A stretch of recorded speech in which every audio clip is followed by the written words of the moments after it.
Rare is hoping to return to their glory days with Sea of Thieves, a persistent world pirate game that does things a bit differently than you'd expect. The first time you play, you are asked to pick between pirates generated by Rare's Pirate Generator. You can't create your character, but the options are pretty diverse. You can have an enormously huge man with few teeth, or an old lady with some crazy tattoos, and everything in between.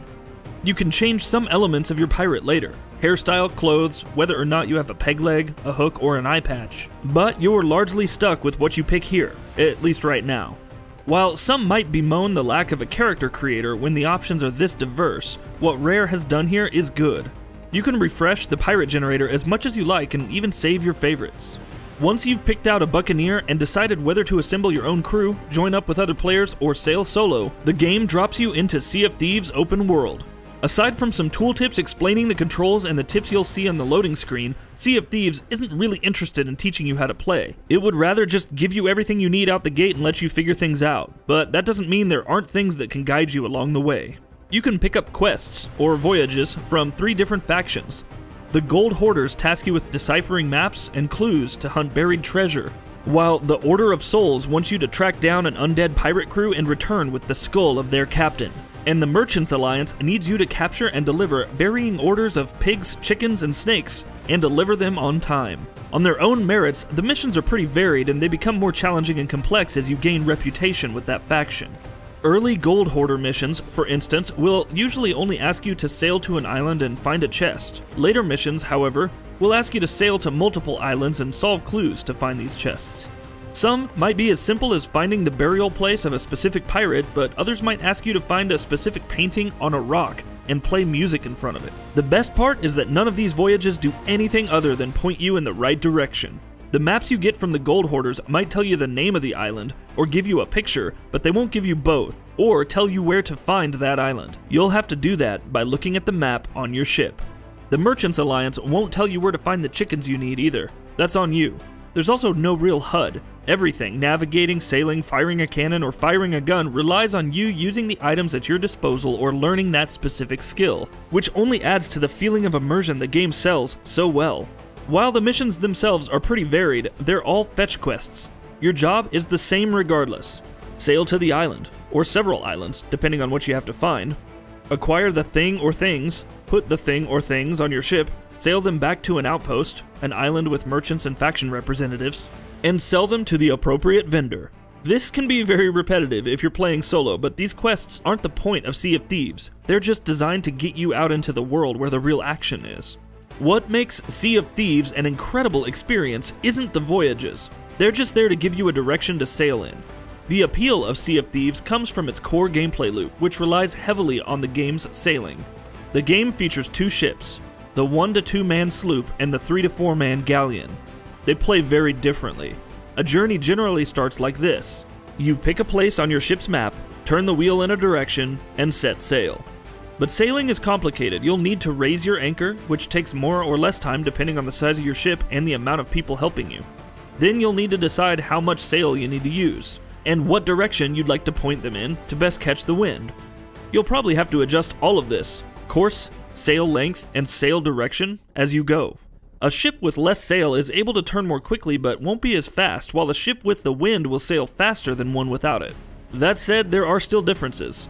A galleon is faster with the wind than a sloop because it has more sails, but a sloop is faster against it. Sloops maneuver more quickly, even with full sail, and their lightweight means they sink more slowly, but a galleon has 4 times as many guns, 8 with 4 on each side, compared to a sloop's 2 with 1 per side. And these can take more damage before it all starts to sink. Managing a ship, even alone, requires gauging all of these things at once. What direction are you sailing in? Are you turning fast enough? Are you with the wind or against it? How long is it going to take your anchor to stop your ship? Luckily, the ships are designed to play to their strengths. Because sloops are 2-deck ships designed for small crews, everything is packed together. You can raise the anchor, adjust your sails, alter your course, check your map, man a cannon, and get below deck with only a few steps. The galleon, on the other hand, is a different story.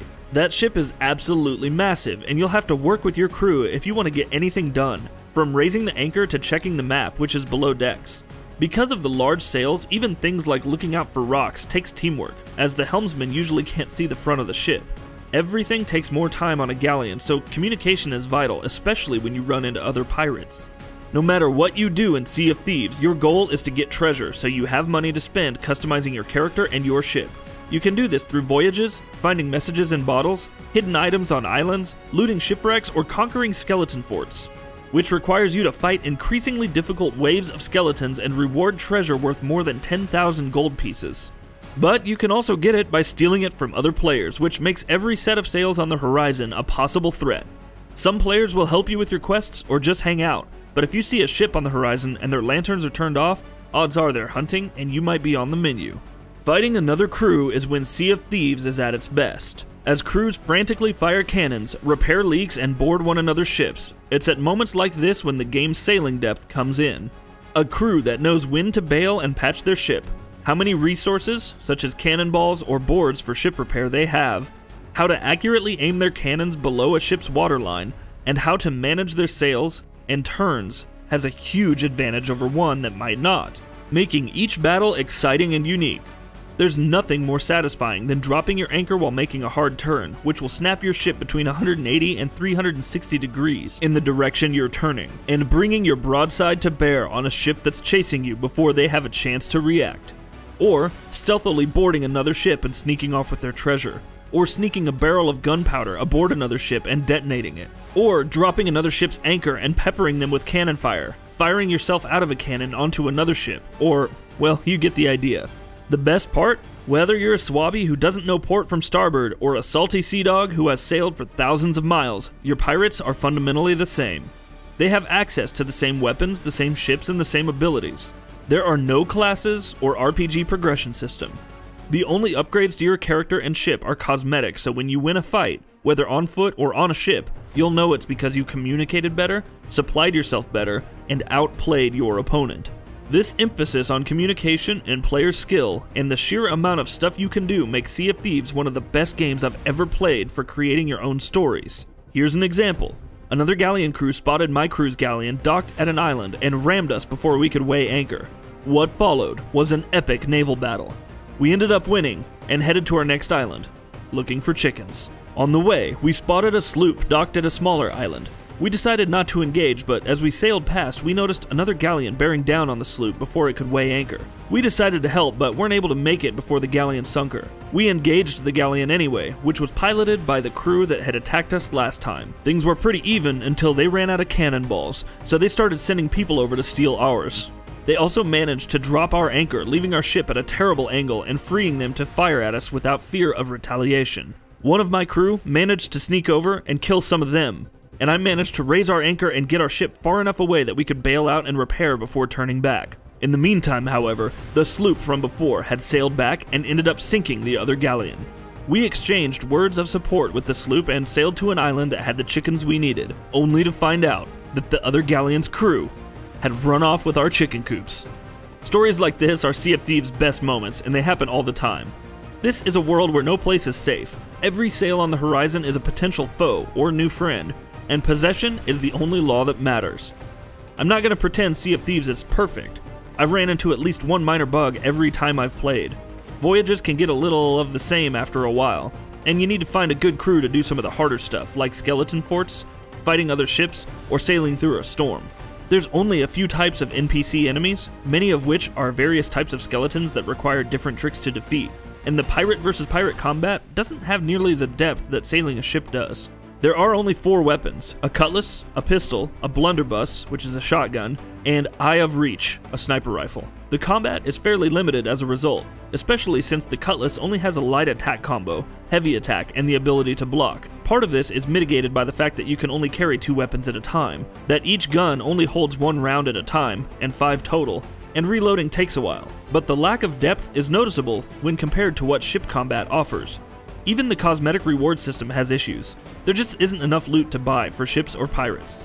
Rare will have to solve these problems in order to keep the game viable in the long term, but they fade into the background when I think of the pirate who tried to board our ship only to get eaten by a shark, or when lightning struck our ship while sailing through a storm and ignited our gunpowder barrels, nearly sinking us, or the joy of landing on a unique island and finding an unplundered, sunken ship, or the first time we fought a kraken, which is pretty great, even if the thing is just a bunch of tentacles.